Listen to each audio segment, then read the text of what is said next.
Hello and welcome everyone. This is our second episode of Making Changes Requires Everyone. I'm your host, Torcha, and with me is my co-host, Dory. Hi, I'm Dory. I'm very excited about this podcast because the topic we will be discussing is essential to everyone. Today our topic is mental health, especially among the youths of this generation. It is a very sensitive topic many people don't talk about in public. This is why MCRE is here to help you, listeners, understand mental health and discover its treatment. To help with this, we have our guest, Sondus Khan. Hi Sondus, welcome to MCRE. Hi Torcha, and hi Dory. Hello. Thank you guys for having me here and discussing such an important topic. First, tell us about yourself and about your profession. What experience you have experienced while working at a mental health field in Quebec? So I belong to a South Asian community. I self-identify as a Muslim. And my experience working in the mental health field, I'm very passionate about it. So I've studied psychology, but in terms of my work experience, I've worked for many years, about 4 or 5 now, at a community mental health organization called Project PAL as a mental health worker, then as an assistant director. And I've also had the privilege of doing other special projects such as how to adapt education to the South Asian culture and different cultures. So I've been really privileged and have gotten quite a range of experience that way. Nice. Thank you so much for your response. A healthy physique is only one aspect of well-being. There is much more to it, like being mentally well. A variety of things could interpret from this. The individual needs to be capable of thinking clearly. They need to be capable of resolving issues, and they need to have a healthy interactions with their friends, families, and co-workers, and feel content with the quality of their existence. Health is both physical and mental. The mind and body are like two sides of the same coin. Despite the fact we often refer to them as completely separate, it is almost certain that the other will also be affected if either of the two are impacted. The mind and body are not independent of one another just because we visualize them separately. All of this brings me to my next question. How do your daily life challenges affect or deteriorate your mental health? Yes, thank you, Dory. I think that is such an important question. And I really like the fact that you highlighted that important, the physical and mental health being connected, because it's absolutely true. I think your mental health and your physical health are very connected. And it's really important for us to look at them as the same. And I'll give you an example. So for example, if you have a physical illness, let's say, right, like a chronic illness and you're in constant pain, well, then it's going to impact your mental health in the sense of your mood might be irritated, you may lack sleep, you may be feeling depressed, and vice versa. If your mental health is not well, you are having trouble sleeping, or you're not feeling well, or you don't have the energy to do much, then obviously your physical health is going to be impacted as well, in the sense where you may lose weight, you may not feel like eating, you may not sleep. So in that case, and then it also impacts productivity. So they're very much related. And how your daily life impacts all that is the stressors in our lives, right? So we have so much stress in life, whether it's work related, you have to deal with family challenges, and also just identity formation, like especially amongst the youth. So when you look at all that, it can definitely exacerbate your mental health challenges. Right. Well, I read an article in CBC News that said that 3 years into pandemic, many Canadian children are still struggling with their mental health, and pediatric centers are reporting increases in hospitalization and emergency rooms visit for conditions such as eating disorder, anxiety, and suicide attempts. Why are the mental health challenges are still present predominantly in teenagers even after the pandemic wanes? So I think that's a really important question. But I think it's also really important to be mindful of the fact that mental health challenges amongst teenagers have existed before the pandemic, prior to pandemic as well. And it's not a phenomena that was just, started by the pandemic. I think what the pandemic has done, however, is just added an additional stressor to the already stressful period that adolescence is.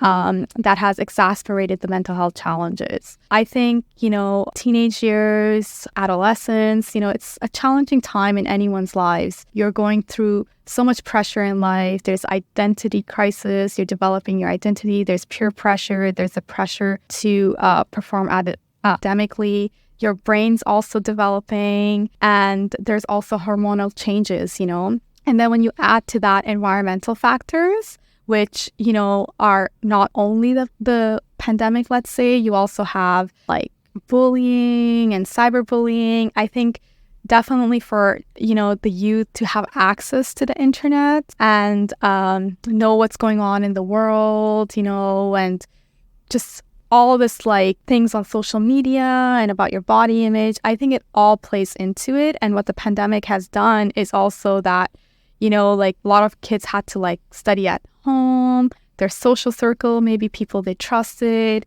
that was taken away. So I think it has just added to the mental health challenges of already a very challenging period in someone's life. Yeah. Well, thank you for that response. For some groups in Canada, such as members of the Indigenous group, members of the LGBTQ community, and members of African and Caribbean and Black Canadians community experience the discrimination, racism, and historical traumas are also interconnected system of oppression. In 2016, 1/4 of the discrimination complaints filed with a Canadian Human Rights Compensation were related to race, color, and national or ethnic origin or religion. In 2017, 43% of reports of hate crimes were motivated by hatred-related race or ethnic origin. As a marginalized visual minority, in your lifetime, have you ever faced discrimination in Canada when you are applying for a job or even in school by qualifying white teachers?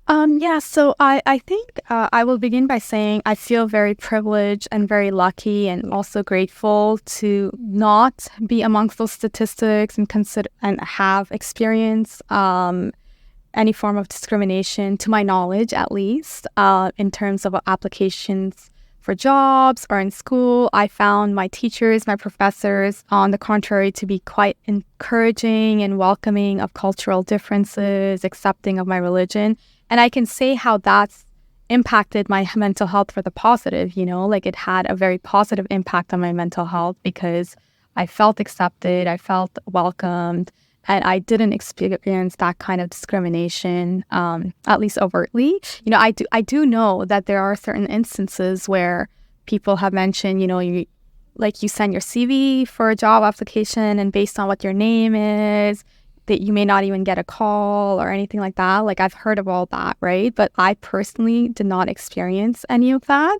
I do have, family, friends who have experienced that, just based on their name or based on what they look like or their pictures, like, for example, not being able to get a job because you wear a hijab, even though you're qualified. So, and that really is not good for your mental health. I've seen the impact it has had on my friends, to not be able to do their dream job because of like a policy or discrimination they're experiencing. And when you don't feel good about yourself or not feel accepted and welcomed, it really deteriorates your mental health and, pulls you in a very dark place. So, I definitely have not personally, luckily, experienced that, but have seen the impact it can have on someone's mental health to be discriminated against. And hence why it's super important to have a welcoming environment, society, and not judge others. based on these factors. Thank you, Sondus, for sharing that. Well, the Canadian Mental Health Association confirms that mental illness is the leading cause of disability in Canada and is considered one of the main causes of disability worldwide, touching over 10% of the population in the world, according to the 2019 World Health Association organized statistics.